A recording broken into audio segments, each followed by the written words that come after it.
Thank you, Manny, for taking the time to share with us about your personal journey, about what you're going through, what your marriage is going through. Thank you, David, and good evening to everybody that is checking us out. Manny, if you can give guys a little bit of background about who you are, a little bit, who's Manny? You got married about 18, 20 years ago, a little bit about you. Yeah, got married 20 years ago. This past March was our 20th anniversary, together for almost 22, my second marriage. We have one child together. And back in 2005, before our daughter was born, I suffered a near fatal traumatic brain injury that altered the course of our lives in a lot of ways, especially that I never intended. And from the after effects of that came a lot of hurt and a lot of damage that wasn't intended and led up to the culmination where just over a month and a half ago, my wife of 20 years, who I love and adore, I'm not happy.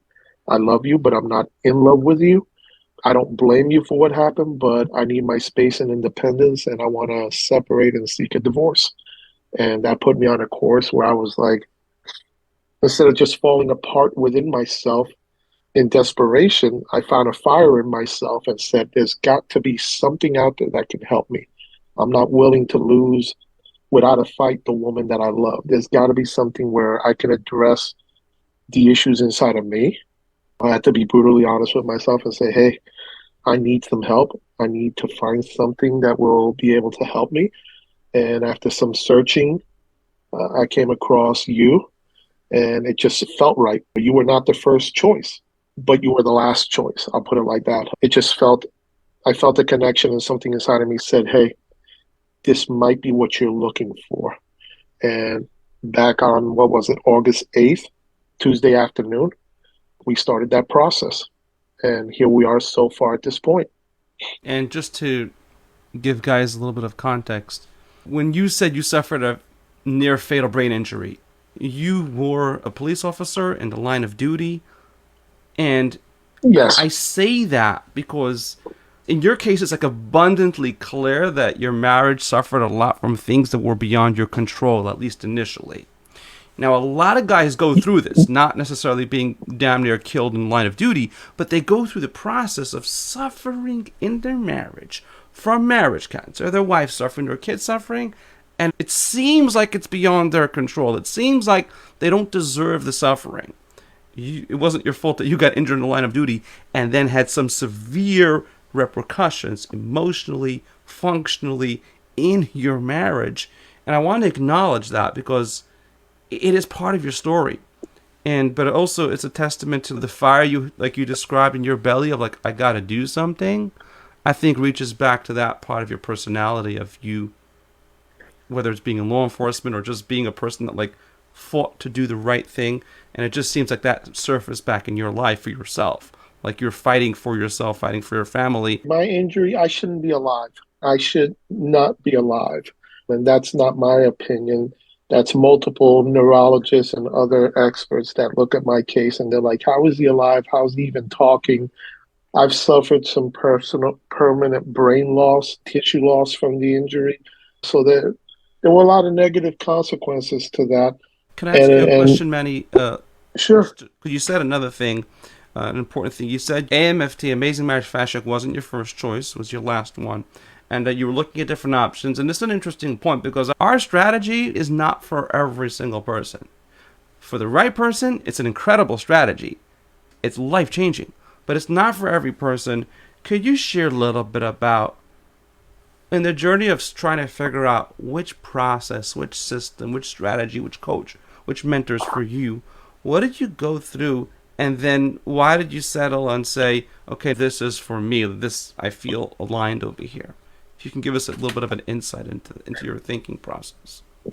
Most of the ones that I came across, they all presented themselves and gave me a feeling like they were gimmicky. We'll get your marriage and your wife back with these 5 steps or something else. And then they'd present the cost. And it just left me feeling after the conversations like, okay, it wasn't clicking. There was one, for example, where the gentleman that I was in the conversation with was really pushing how quickly they could turn the marriage around and how effectively, almost guaranteeing it. And when we ended that conversation, I was like, I know enough about relationships that something like this doesn't get turned around like that. And it just didn't feel genuine. I was like, man, this feels like he just wants my money. It's impossible to make that kind of claim. 100%. So that's what I mean by gimmicky. It's like, yes, you want to provide the possible skills to potentially turn your marriage around. Absolutely. When you almost are one step short of guaranteeing me that you're going to be back with your wife and she's going to love you like nothing ever happened, and you look inside yourself and you're thinking about all the pain that she's expressed to you just a couple days before, and you're like, okay, how's that supposed to happen? Because those two things aren't jiving. That's the equivalent of saying, hey, we have a weight loss system and you could lose 200 pounds in 3 days. It doesn't make a difference how good your system Yeah, is. yeah. Doesn't make a difference how good your Yeah, system is. I mean, But if yeah. you have marriage cancer for 18 years, or 15 years, or 10 years, highly unlikely you can have a massive breakthrough in a couple of days. And I think it's important for guys to Yeah, understand no. that if someone does make a claim, that damn near like looks like, hey, just about a guarantee, it's really inauthentic. And I wasn't even looking for you, and you popped up on my feed. And while I have a faith, I'm not usually the person who's like, oh, this is a sign from God. But I saw your ad, which had a video link to it, and I watched the video. And I actually watched it a couple times, and I was like, hmm. And I thought about it. I debated in my head since I'd already been through several Zoom conversations with others. I even bought a book from one of them, which I haven't even bothered opening to read. So it was like, okay, because I was that hungry to try to figure out, was there something that I could do to try to help save my marriage to the woman I love so much? And Do you remember then what that? went ahead and said, Do you remember what resonated with you from that video? to be honest with you, I can't say that I do. I'd have to go back and see it. But what does resonate with me is when I finished listening to it, it just felt authentic. The information you were providing, you weren't making any claims of saving everything in X amount of time frame or anything like that. I just remember that when I was done with it, I was like, this might be a possibility. I might have to look into this and see what this guy has to offer. So I went ahead and took the steps to set up for a Zoom conference. And once I was done with you, I think we started it right then and there. Since I'm on a disability retirement, I had to figure out how to make this happen, but I knew that I didn't want to just give up on my marriage. And then and when we had the subsequent conversation leading up to me signing up, I felt at peace with it.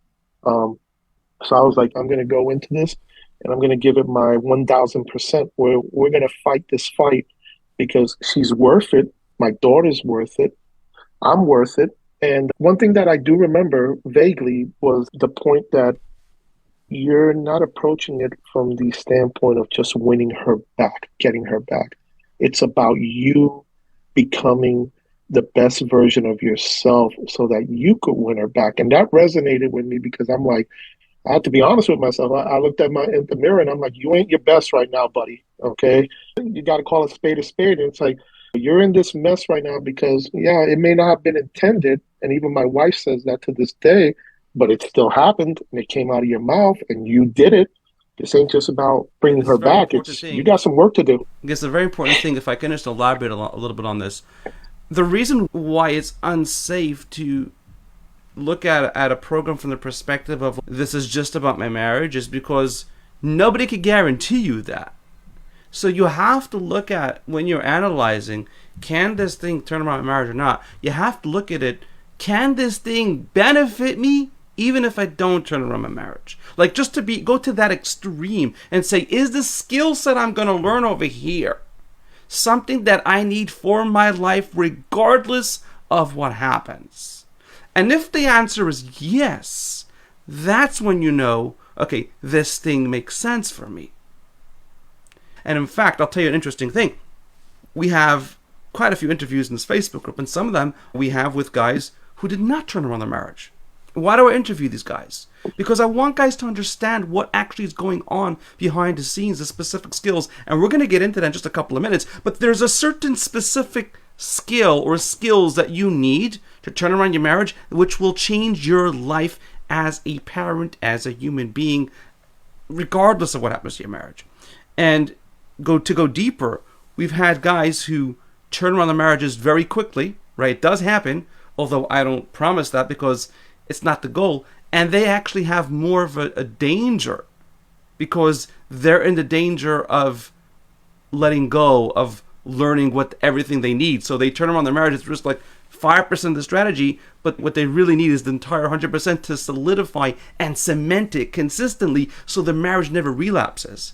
And you'll have guys who will, you can see from the interview that they had a breakthrough very quickly, but they stuck it out and they continued learning everything they needed to not just get their marriage back, but to dial in the habits consistently. And I think, Manny, it's important for guys to understand that in certain ways, guys who have quicker breakthroughs actually have a bigger danger of procrastinating, becoming, that's why we have a lot of trainings about beware of success. Can you talk a little bit about the specific benefits that you got quickly? What are the quick benefits you got within days of joining the program? What did you notice about yourself or about your wife or about your life, about your awareness that you're like, oh my gosh, this is the right thing to do after having done it? One of the biggest things that hit me was what you referring to in the course as identifying your inner cat.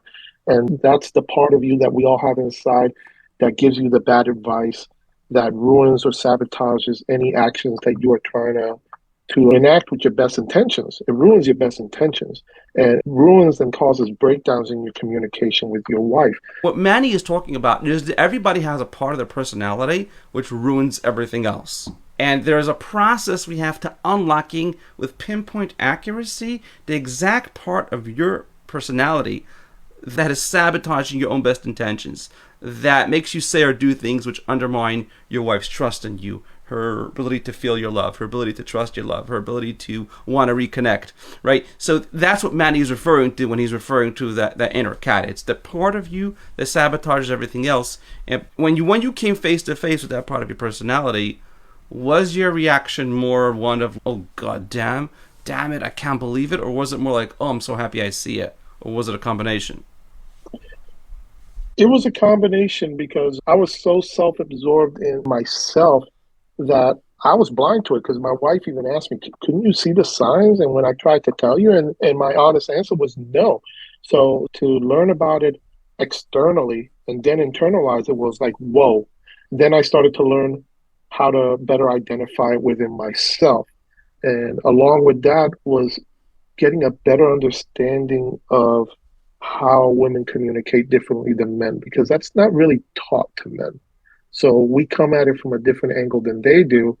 And as soon as I started learning that, which was early on, to be able to listen to her in an open, loving way and owning my part of it all, absolutely owning it and honestly owning it, especially with her, owning it with myself and then owning it with her.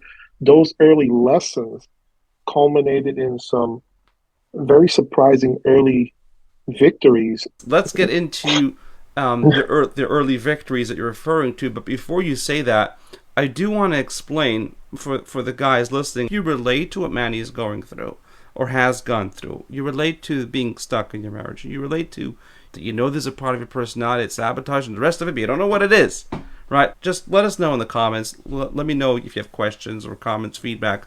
But understanding, before we get to the victories you just mentioned, which is the fun part, like guys are watching this and like, okay, 1 second, what's going on in your marriage? Tell us, right? But before we get to that, pay attention. That part, when a person identifies the part of their personality that is sabotaging the rest of their best intentions, their intimate relationship, it has an effect on you in a much bigger way than just your marriage. So we teach the concept within marriage because that is the best place to learn it. Because the reality is that the most pain you'll experience and the most damage you'll cause or the most joy you'll experience will be in your close, intimate relationship. That is the best place to uncover any part of your personality which needs to be adjusted and tweaked. That's the best place to find it. In the wreckage, so to speak. But really, once you get it, it changes you as a father. It changes you as a dad. It changes you as, in your case, you're on disability. But other guys who we work with, it changes you as an income provider, as ability to show up at your work and all that. And it's absolutely life-changing. And what changes did you see in your relationship with your wife? Things that she said about you, or even physical interactions or physical affection, hugging or kissing. What changes did you see that you haven't seen in a very long time? First of all, she has openly acknowledged the changes that she's seen, as my daughter has, and they're both very proud of them. Of course, she's still cautious about it all because the process is still ongoing, but she's For her own sanity, she has to be cautious, because after this many years of marriage cancer, it's, and for the guys who are new, check out the marriage cancer videos, okay? But we're assuming guys know what marriage cancer is, right? It's actually healthy for her to be cautious right now. And I think it's important for guys to understand that. right. And we have advanced marriage cancer. I'm not going to sugarcoat that. And at first, she was absolutely adamant that she didn't want to work on anything, and we really were not communicating. And we've gotten to the point where we are having fairly regular communication. She's coming over, even though we're separating. She spends usually 2 to 3 days visiting here. We'll go out to meals together, including a breakfast on Saturday mornings between the two of us. But the real breakthroughs came when I started acknowledging my wrong part in it and just listening to her. And there were several moments where we exchanged genuine hugs, intimate hugs, not side hugs like you give a general friend. She had to take care of a medical procedure, and I had inquired if it would be appropriate to set up a little gift bag for her with a card and some candy and stuff, just to let her know I'll be thinking of you, since I wasn't going to be able to be there for her because of the separation. The night I presented it to her, I wasn't even sure what to expect, because we've been pretty just communicating in very basic ways because we have a daughter together. I gave it to her. I said, I just want to give this to you because I care about you. I could see the look of shock in her face. She opened up the card. She read it. She got up. She walked towards me with both arms outstretched. And for the first time in months, she gave me a genuine hug. And she stepped into me with that hug. And it felt good. And I returned the hug back to her. And she even made a little noise when I gave her a really good squeeze. And then I could see from the corner of my eye that she smiled. And I asked her softly, I said, is it all right if I give you a kiss? And for a moment there, I debated, should I give her a kiss on the lips? Should I give her a kiss on the cheek? Because the husband wanted to give his wife a kiss, but I said, no, we've got boundaries right now, and I have to respect them. I gave her 2 kisses on the cheek and then 1 kiss on the forehead before I let her go. I released my hug, and she stepped away. And it was really nice because it was genuine connection that hadn't been there. And when she thanked me genuinely. Like to experience that genuine hug that you said that you haven't had in many, many months. What was running through your mind at the time, briefly? I was thankful for what I had learned, because I was applying what I had been learning to better communicate and feel her. And it felt like a validation of all the work I had been putting in. You have been putting in a lot of work. Since you're on disability, you're home, and you're basically just plunging through the videos in the program one after another, overtime or full time. Yeah, this has become basically my full-time job for the last month and a half, for the most part.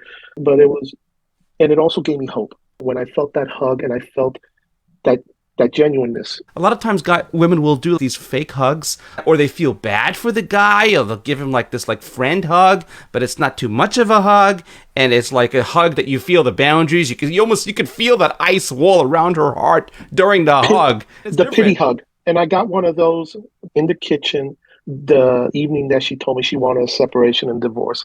And it felt distant. It felt cold. She had no expression or emotion on her face. I was dealing with a straight up ice wall. Yeah. The reason why I'm talking about it is because guys have to understand the difference, how to recognize. And this goes also to the point of what you said earlier about, you started owning your wrongs. It's not just about owning your wrongs. The reason why Manny was able to own his wrongs is because he actually was able to see it so clearly to him that it became obvious. Yeah, you just own it. As opposed, but the mistake a lot of guys make is they just say everything they think their wife wants to hear. So they'll just say, oh yeah, I'm really sorry about this, because they think that that's what she wants to hear, or because some therapist told them, hey, you should say this and this and this. And there's a world of a difference between seeing it and just trying to mimic or parrot what you think somebody else did. And if I can add one short little other victory, yeah, that was the catalyst for the whole thing. And that was early on when I had just you had just taught this section, and unexpectedly she served me the divorce papers. And I was caught in a moment with some panic inside myself as far as how do I deal with this? And I went back to what I had just learned earlier that day from the course. What was the But result? Here's the juicy part. What was her reaction? What was the look on her face when you applied how to navigate the conversation when she served the yeah, papers? What was her? Because till now we're talking about, okay, physical affection, the hug, that's cool. But what did she actually say that indicated that, oh my God, she's in shock. I got her here. We're on track. she was visibly in shock. She thanked me and she expressed genuine interest in knowing more about the work I'm doing on myself. That was the first time that she said she acknowledged there's a change in me, and that when I was ready, that she would be open to learning more about that. And she left it at that, and so did I. And this, of course, was almost 7 weeks ago at this point, and we've had conversations since then. But it was primarily a genuine shock and then a genuine curiosity that, whoa, this is not the guy that I was expecting. Where's this guy coming from? Because this wasn't the one that, because the papers were only served, I think, literally 2 weeks after the initial notification that we But were meanwhile, over, at you least. had the time to work on yourself in the Yes, program. So by the yeah. time she I served the was, papers, you blew her mind by the way you responded to her, because she's yes. basically divorcing a different person than the person that showed up. And I made mention of that, and that shocked her as well. When she heard that from me, that I understand you have every reason to divorce me because you're divorcing that old me, because I need to divorce him as well. It was absolute shock. She was like, who am I talking to right now?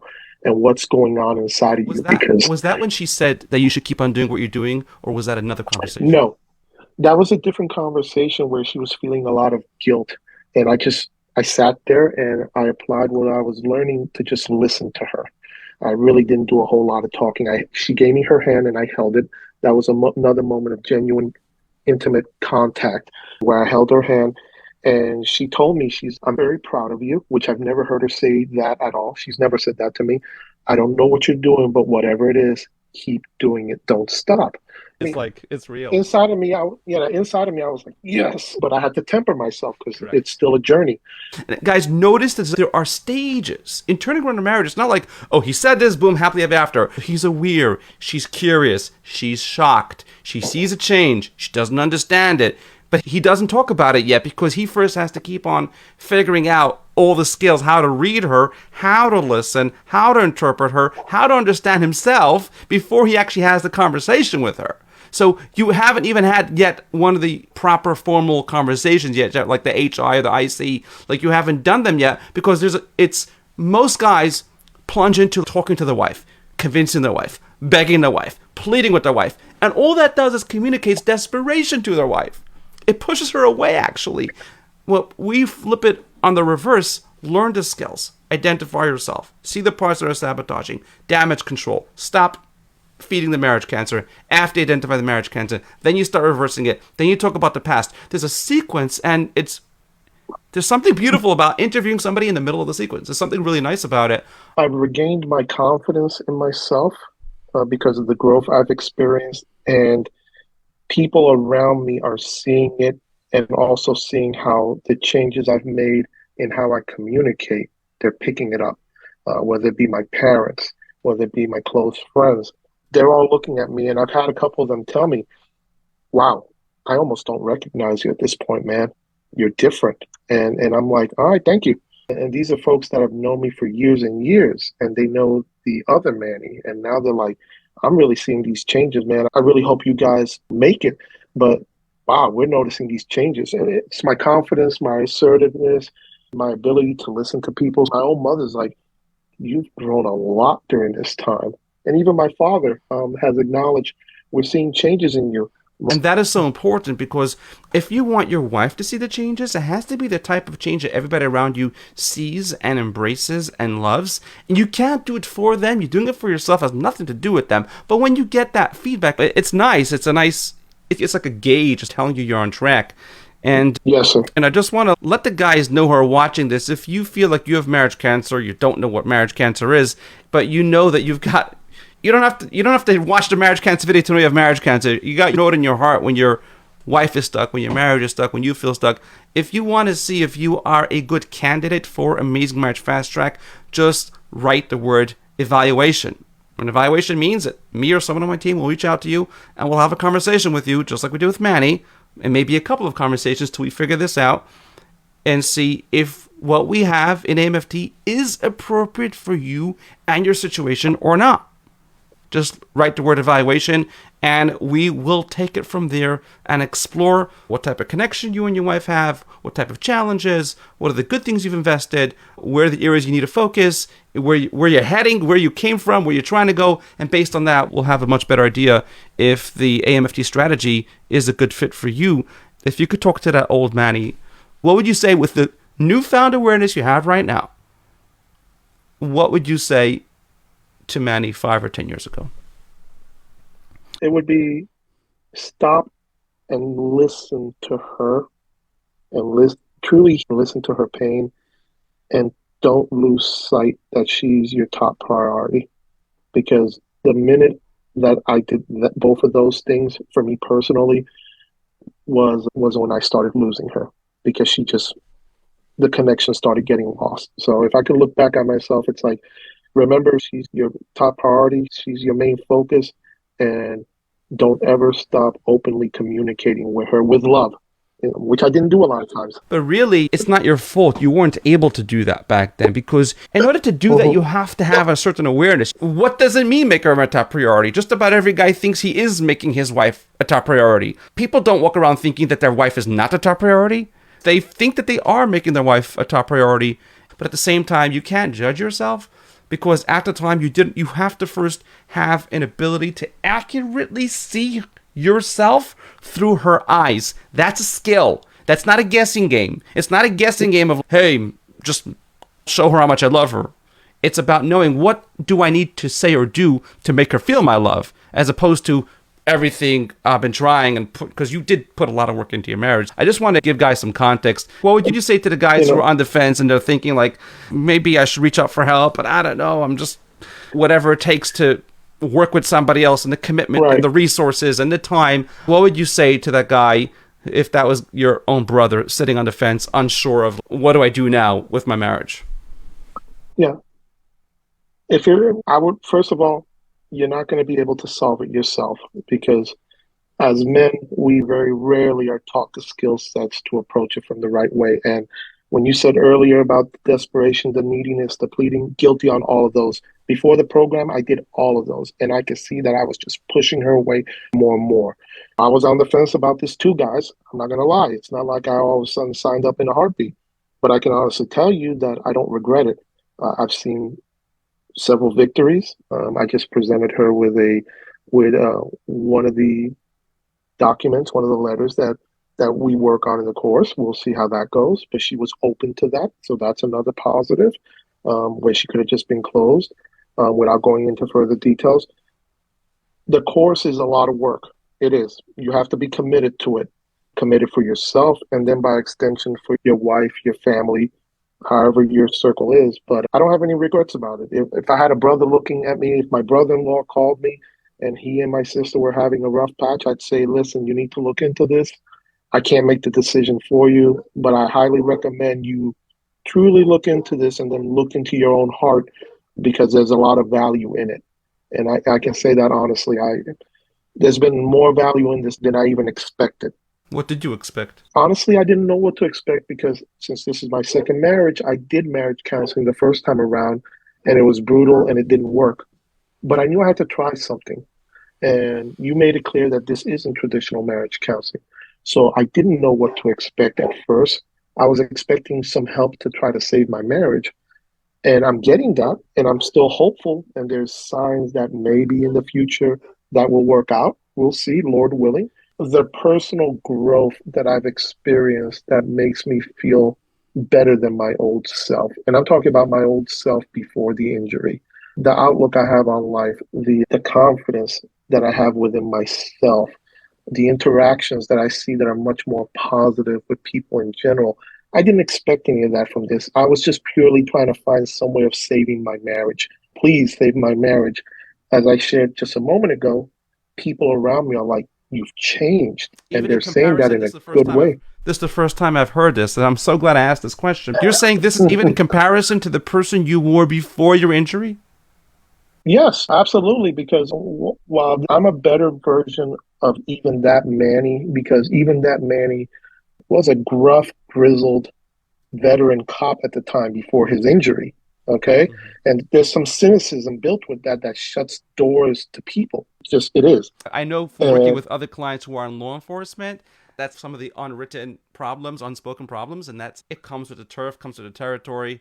and I'm more like him, but with improvements is the best way I can put it. And I even told my wife that the other day. I'm like, you're seeing a new Manny that's like the Manny that you fell in love with, but better. And that better is because of the knowledge that I've been gaining and the self development that I've been attaining. And I'm still in the middle of this journey. It's not like I'm done yet with it. I encourage anyone, definitely, it's been positive for me. I hope it's positive for you.